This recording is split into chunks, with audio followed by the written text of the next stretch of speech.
No town is perfect, no city is perfect, but I think when you spend enough time somewhere and you look around long enough, you start to see less of what perhaps is not working and more of what is working. The importance of Erie is that it's seen its challenges, but it's also ripe with opportunity. Part of Erie's identity emerges because General Electric Transportation was the largest employer for the 20th century. Population peaked in the late 60s, but also we have largely deindustrialized, so population's been decreasing, since the 1960s.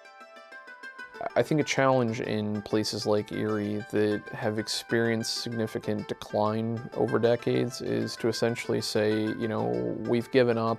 So a place like Erie needs a think tank like the Jefferson Educational Society because we need a third space where we can offer adult civic, lifelong learning, educational programming. So welcome to the Jefferson Educational Society. So the think tank is a way to connect with the community and give them a space to learn and really draw them around a wide range of topics. So in a way, we are a driver of progress to help guide conversations happening at a local level, a state level, a national level, and international level. We'll head downtown to see the Renaissance in Erie. We hosted a program to talk about what should a downtown have. If you just talk about it, it's nothing. But if you take that information and do something with it, that's transformative. Research is showing about 2/3 of the population that goes into cities that have rebounded since the pandemic are all driven by attraction. So this is the rock climbing wall. Ember and Forge is part of the young people's spirit that we're seeing in Erie, which is, I want to have this thing, but this thing might not exist, so I have to create it. The role that we can play is to bring people together in terms of what does good, smart growth look like. And I think similarly for PA Humanities, PA Heart and Soul is really putting the emphasis on story gathering. Hear all the stories, hear from all the voices, so that not just a certain segment of a population is benefiting by a better culture, a better society, a better economy, a better community, but all have the opportunity for that. I'm passionate about that work and how we expand our footprint at the JES, and then we want to do that mindfully, and we want to go where we are needed, where we are welcomed, and where we are wanted, and we can make real change. We found that a portion of the inner city of Erie was not engaging with the JES in a way that we thought could be beneficial for us and for them. And so we wanted to partner with the Erie Center for Arts and Technology to be able to bring community into a low-wealth, disadvantaged community in the inner city east side of Erie. One, they have the space. Two, people already come into their space. Three, they have the trust already built with that community.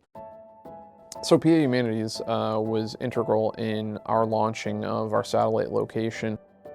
We were able to use a PA Sharps grant to be able to utilize resources to do research to make sure that as we pursued this, we were pursuing it in an informed fashion, and also that we weren't passing on the burden of any expenses and finances to that community, because we didn't want to come in and say, here's a great idea, you've got to pay for it. Here's a great idea, we need you to fund it.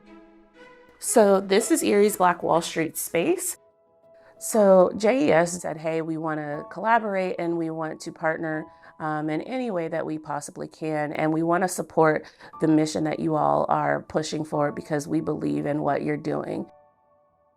We created Erie's Black Wall Street as a social group on Facebook, just a way to connect to the Black community here.